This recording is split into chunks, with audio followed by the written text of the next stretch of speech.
So hello guys, welcome back to my channel knowledge of disease. और आज मैं आपके साथ बात करने वाली हूँ, डिस्कस करने वाली हूँ एक बहुत ही बेहतरीन टॉपिक के साथ जिसका नाम है अपेंडिसाइटिस। अब मैं आपको बताऊंगी कि ये क्या होता है, क्या इसमें प्रॉब्लम होती है, किस अंग से ये जुड़ा होता है। तो जो एक अंग होता है हमारे मतलब बॉडी पार्ट में, जिसको हम लोग कहते हैं अपेंडिक्स, ठीक है। ये जो अपेंडिक्स होता है वो एक पतला और छोटा 2 या 3 इंच का होता है, जो कि जहां से हम लोग मल त्याग करते हैं वहां पे जो एक पॉइंट होता है वहां से अटैच होता है।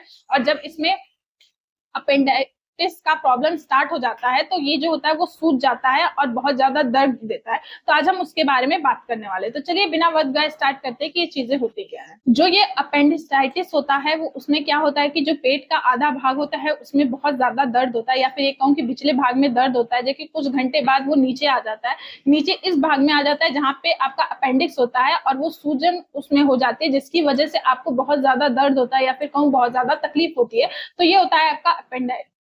अब हम बात करते हैं कि जो अपेंडिसाइटिस है उसके टाइप्स कितने होते हैं। तो इसके 2 टाइप्स होते हैं, एक होता है एक्यूट अपेंडिसाइटिस और दूसरा होता है क्रोनिक अपेंडिसाइटिस। तो 2 चीजें होती हैं। अब हम बात करते हैं कि जो ये अपेंडिक्स का प्रॉब्लम है या फिर सूजन होती है उसके लक्षण क्या क्या होते हैं। तो जो लक्षण होते हैं वो होता है कि भूख नहीं लगती है, आपको बार बार आपको दर्द होता है, आपको मल या फिर मूत्र त्याग करने में आपको बहुत दिक्कतें आती हैं, आपको 50 to 60 फ़ारेनहाइट आपको फीवर रहता है, आपको चक्कर आता है, आपको पेट में दर्द होता है। तो ये सारे लक्षण होते हैं अपेंडिसाइटिस के। अब हम बात करते हैं कि अपेंडिसाइटिस के कारण क्या क्या होते हैं। तो इसमें कारण ये होता है कि मान लीजिए कोई इन्फेक्शन है आपके, या फिर आपके आंत में इन्फेक्शन है, या फिर कहीं भी आपके बॉडी के जो अंदरी पार्ट में अगर इन्फेक्शन होता है तो ये सबसे ज्यादा इफेक्ट करता है आपके अपेंडिक्स को, जिसकी वजह से आपको ये होता है। तो यही कारण होता है आपके अपेंडिसाइटिस। अब हम बात करते हैं कि अपेंडिसाइटिस के प्रिवेंशन क्या क्या होते हैं, तो इससे कैसे बचा जा सकता है। तो इससे बचने के लिए आपको फाइबर युक्त आहार लेना पड़ेगा, आपको इन्फेक्शन से बच के रहना पड़ेगा। आपको किसी और बीमारी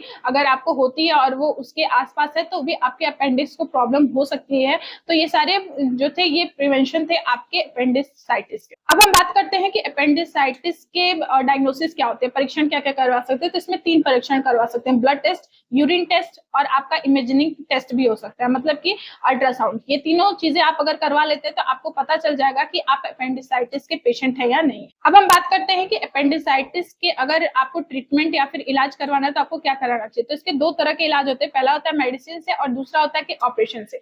आप अगर ऑपरेशन से अपना अपेंडिक्स निकलवा देते हैं तो ये आपके लिए अच्छा होता है, क्योंकि अपेंडिक्स जो होता है वो हमारी बॉडी का एक्स्ट्रा पार्ट होता है। हमारी बॉडी में जो मतलब मेल है उसमें जो एक्स्ट्रा पार्ट होता है वो होता है आपका अपेंडिक्स, और फीमेल्स में एक्स्ट्रा पार्ट आपका 2 माना जाता है, एक अपेंडिक्स और दूसरा होता है आपका यूट्रस, मतलब बच्चेदानी। ये 2 चीजें जो होती है वो एक्स्ट्रा होती हैं, आप चाहे तो इसको निकलवा सकते हैं। तो अगर ये प्रॉब्लम मेल में है, अगर अपेंडिसाइटिस का प्रॉब्लम मेल में है तो आप उसको निकलवा भी सकते हैं, या फिर अगर मेडिसिन से वो ठीक हो सकती है तो आप मेडिसिन भी ले सकते हैं। तो ये ट्रीटमेंट था आपका अपेंडिसाइटिस का। जो अपेंडिसाइटिस होता है, अगर वो मान लीजिए आप खांसते हैं तो आपका जो अपेंडिक्स है वो सूजा होगा, तो वो पूरी तरह सूजन में आ जाता है, जिसकी वजह से आपके निचले हिस्से में पता चलता है कि आपका अपेंडिक्स जो है वो सूज गया है, या फिर आपको अपेंडिसाइटिस की प्रॉब्लम हो रही है। अगर ऐसा कुछ भी होता है तो आप जाके डॉक्टर को दिखाइए, उसका ट्रीटमेंट करवाइए, ताकि आपको उससे रिलीफ मिल सके। तो आई होप आपको वीडियो पसंद आई होगी और समझ में भी आया होगा कि अपेंडिसाइटिस क्या होता है, जिसके बारे में मैंने आपसे पूरा डिस्कस किया।